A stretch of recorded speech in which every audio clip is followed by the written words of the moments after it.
Matagal na trabaho yan. That took a long time. Since I came into office, what we were working on was tanggalin na siya sa death row. Unang-una, to commute her sentence to life. Nung nangyari yun, when we were able to achieve that, we continued to work with them. It was still with the Widodo government at the time, na kung paano, how we will do it para pauwiin. Mabuti na lang that our relations with Indonesia, our relations with then President Widodo and all of these people, together with our relations now with the new President, President Prabowo, ay dahil maganda naman ng ating relasyon, nakahanap sila, gumawa sila ng paraan. This is the first time they did this. Gumawa sila ng paraan para sabi nila wala naman silang interest na ikulong, wala naman silang interest na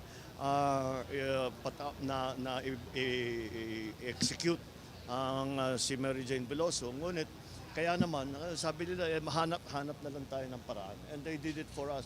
Kaya malaki dapat ang pasasalamat natin sa Indonesia, malaki dapat ang pasasalamat natin sa yung last president at yung present president, President Widodo, President Prabowo ngayon.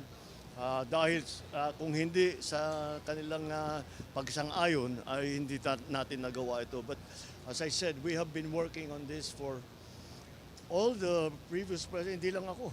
10 years na ito 10 years na ito. Pero ang nagawa natin, napakommute natin ang sentensya niya from death sentence to life imprisonment. Tapos ang nasunod doon ay napauwi na natin. We will have to decide what will happen next. Oh. Possible po ba ang grant of clemency kay Mary Jane? We will see. We will see. Hindi pa maliwanag kung ano ba talaga how this is the first time this has happened.